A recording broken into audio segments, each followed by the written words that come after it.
देखिए आज हम लोग पढ़ेंगे थेस परमे का विलोम। अगर पहले वाले वीडियो अगर आप नहीं देखे हैं तो थेस परमे देख लीजिए, इसी का ही सगा भाई है। थेस परमे था, ये थेस परमे का विलोम है। विलोम का मतलब होता है बेटा उल्टा, विलोम का मतलब होता है उल्टा। इसके पहले वाले वीडियो में आपको अपलोड कर दिया गया है थेस परमे। अगर आप थेस परमे नहीं पढ़े हैं तो ये बात आपको समझ में नहीं आएगी, तो पहले आप जाकर थेस परमे देखिए, उसके बाद आप थेस परमे का विलोम देखिएगा तो 100 में 100% आपको समझ में आ जाएगा। ठीक है, थेस परमे और थेस परमे का विलोम, ये दोनों में से कोई ना कोई एग्जाम में आपको पूछता है, या तो फर्स्ट सीटिंग में पूछ दे या तो सेकंड सीटिंग में पूछे। ये कोई लिमिट नहीं आता कि फर्स्ट सीटिंग में पूछेगा, सेकंड सीटिंग में भी आपका 5 नंबर का 100% ग्रांटेड क्वेश्चन होता है, थ्योरम आपका ग्रांटेड क्वेश्चन होता है। तो थेस परमे का विलोम को हम लोग देखते हैं, आराम से देखिए और वीडियो में बनल रहिए, आराम से देखिए, आराम से समझ में आएगा। 100 में 100% नो डाउट, किसी प्रकार का कोई डाउट नहीं होगा। मेन फिगर का खेल होता है, फिगर आपको समझ में आ गया, मैथ खत्म, कुछ नहीं करना है। बोल रहा है कि यदि एक रेखा किसी त्रिभुज के, तो आ गया पहले त्रिभुज आ गया, तो त्रिभुज किसे कहते हैं, तो तीन भुजाओं से घिरे हुए क्षेत्र को त्रिभुज कहते हैं। तो बोल रहा है कि यदि एक रेखा किसी त्रिभुज की दो भुजाओं को, मतलब त्रिभुज के दो भुजा दिया हुआ है। हम लोग जानते हैं कि त्रिभुज में जो होता है बेटा वो तीन भुजा होता है, त्रिभुज में तीन भुजा होता है, तो हम त्रिभुज वो बना लेते हैं। फिगर देखिएगा, आपका त्रिभुज का नाम दे देते हैं ए बी और सी। ये आपका त्रिभुज है, इस त्रिभुज में आपका तीन गो भुजा है, एक भुजा का नाम है ए बी और एक भुजा का नाम है ए सी, और तीसरी भुजा जो है आपका बी सी है, और बी सी के समानांतर कोई रेखा खींचा जाता है। तो क्या बोल रहा है कि यदि एक रेखा किसी त्रिभुज की दो भुजाओं को, कितना भुजाओं को, दो भुजा का मतलब एक भुजा को छोड़कर दो भुजाओं को एक ही अनुपात में विभाजित करे, तो एक रेखा हम खींच देंगे जिसका नाम है डीई।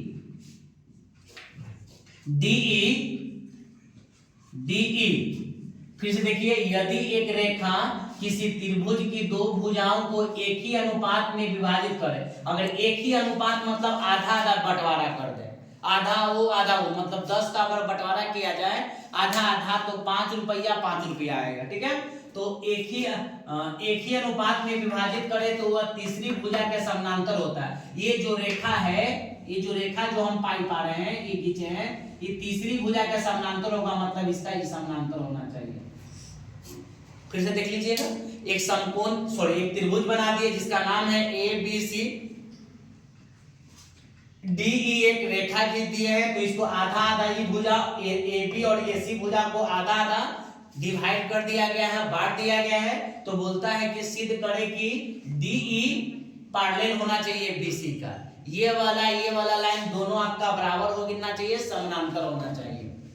क्वेश्चन समझ में आ रहा है कि एक त्रिभुज है, त्रिभुज में तीन भुजा होता है, एक भुजा के समानांतर एक रेखा ही है, यही रेखा को आपको सिद्ध करना है। जैसे ही रेखा डिवाइड दिए तो ये पॉइंट आधा आधा में डिवाइड हो गया, मतलब आपका ये जो है अनुपात में डिवाइड हो गया। तो हमको यही क्वेश्चन को सिद्ध करना है कि डी पैरेलल होना चाहिए बीसी का, ये सिद्ध करना है। ये थेस परमे का विलोम है, और थेस परमे में सिद्ध करना था एडी बटा में डीबी और एई बटा में ईसी। आराम से देखिए, आपको समझ में आएगा। अभी आप चैनल में नए हैं तो आप सब्सक्राइब कीजिए, शेयर कीजिए और लाइक कीजिए और कमेंट कीजिए भैया। चलिए अब आते हैं यहाँ से मुख प्रतिज्ञा या हम लोग विशेषता में क्या बोलते हैं, ध्यान दीजिएगा।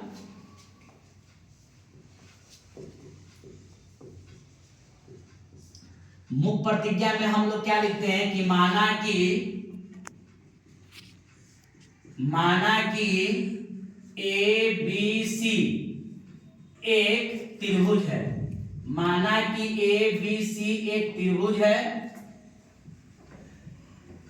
माना कि ए बी सी एक त्रिभुज है जिसमें, माना कि ए बी सी एक त्रिभुज है जिसमें एडी बटा में डीबी बराबर एई बटा में ईसी ये दिया हुआ है। क्योंकि बोला था कि दो भुजाओं को एक ही अनुपात में विभाजित करते, तो कर दिया। तो सिद्ध करना है कि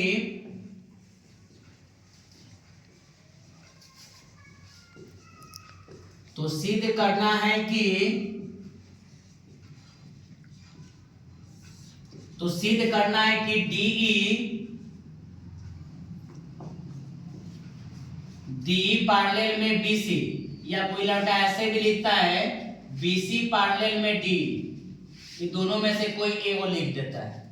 ठीक है, अब आते हैं हम लोग बनावट या रचना।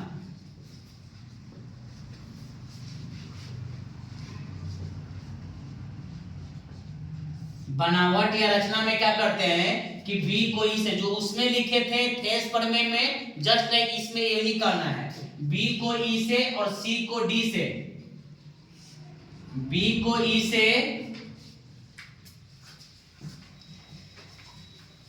तथा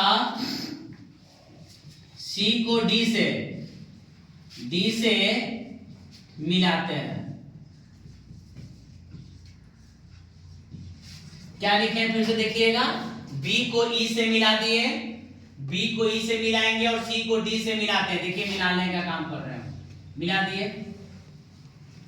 ठीक, फिर डी से आपको बताया गया था कि डी से डीएम परपेंडिकुलर है। देखिए डी से डीएम 90 डिग्री का, डी से डीएम परपेंडिकुलर एसी, तथा ई से ईएन, ई से ईएन परपेंडिकुलर एबी, एबी पर लंब डालते हैं। सेम टू सेम वही है, नोट चेंज। अब आते हैं परिमाण या उत्पत्ति।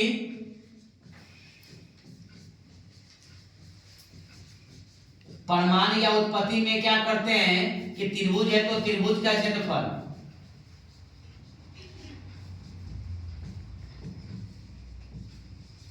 त्रिभुज का क्षेत्रफल का फॉर्मूला होता है 1/2 आधार गुने ऊंचाई या तो सिस्लम, 1/2 आधार गुने में सिस्लम या ऊंचाई भी बोलते हैं इसको। अब कुछ नहीं करना है, फिगर में आइए, फिगर से हिसाब से चलिए। थेस प्रमेय और थेस प्रमेय का विलोम आपका आधा से बेसी पॉइंट सेम टू सेम मिलता है। अगर एक कंप्लीट है तो दूसरा भी आपका कंप्लीट हो जाएगा। आराम से देखिए, हम आप लोग को बताए थे कि ए आर का मतलब क्या होता है, क्षेत्रफल। याद कीजिए, ए आर का मतलब क्या होता है, क्षेत्रफल। ए आर का मतलब क्या होता है, क्षेत्रफल। अब हम लेके चलते हैं एरिया ए आर, त्रिभुज लेके चलते हैं डी ए डी ई में। एरिया त्रिभुज ए डी ई और अपॉन में बटा में एरिया त्रिभुज डी ई बी में, डी बी ई में। तो एरिया का मतलब क्षेत्रफल होता है, फॉर्मूला होता है बेटा 1/2 और आधार हम लोग पहला वाला लेते हैं ए डी और ई से ई एन, ऊंचाई आपका ई एन, 1/2 आधार आपका डी बी और ई से ई एन। यह देखिएगा, अगर डी से डीएम बोले तो डीएम आपका सिस्टम हो जाएगा, अंतिम में आना चाहिए, और ई से ई एन, ई आएगा तो ई एन लीजिएगा आप लोग सिस्टम। ये आपको पहले वाले वीडियो में भी आपको बता दिया गया है। देखिए 1/2 से 1/2 खत्म, ई एन से ई एन खत्म, आपके पास बचा क्या, एडी बटा में डीबी। इक्वेशन आपका फर्स्ट, ठीक है। पहला इक्वेशन इसमें भी बना था। पुनः एरिया त्रिभुज एईडी, एरिया त्रिभुज एईडी और अपॉन में एरिया त्रिभुज ईसीडी। ईसीडी फॉर्मूला होता है 1/2 आधार गुने में ऊंचाई, 1/2 आधार आपका एई, इधर भी आधार आपका ईसी और अंतिम आया है डी। तो डी से क्या होता है, डीएम। एचडीएम नहीं, डीएम। एचडीएम नहीं बनना है, डीएम बोलो। देखो ए बटा में क्या बेटा, ईसी। समीकरण आपका सेकेंड हो गया। अब देखिए, हम यहाँ प्रमुख प्रतिज्ञा में लिखे थे कि माना है कि ए बी सी एक त्रिभुज है जिसमें एडी बटा डीबी बराबर में एई बटा में ईसी लिखेंगे, लेकिन दिया हुआ है यहां से चेंज हो जाता है थोड़ा सा, लेकिन दिया हुआ है, लेकिन क्या दिया हुआ है, AD बटा में DB बराबर में AE बटा में EC। तो देखो AD बटा में DB, AD बटा में DB और AE बटा में EC, AE बटा में EC समीकरण फर्स्ट और सेकंड से, समीकरण फर्स्ट तथा समीकरण सेकंड से।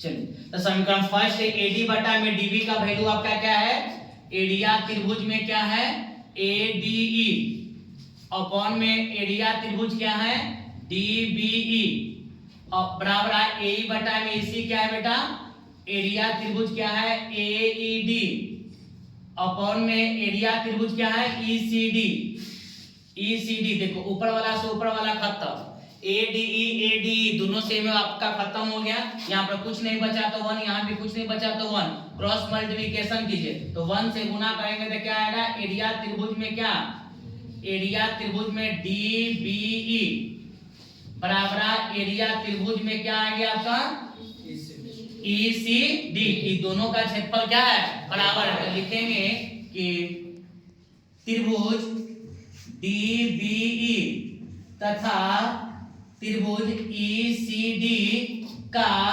क्षेत्रफल, क्षेत्रफल तथा आधार एक ही है, क्षेत्रफल तथा आधार एक ही है डायटिज में I और E, इसीलिए यह डायटिज में कर देंगे। BC पैरेलल में क्या, BC पैरेलल में क्या DE, या कोई लेकर लिखता है कि DE पैरेलल में क्या BC। हो गया आपका। कोई डाउट है तो देख लीजिए।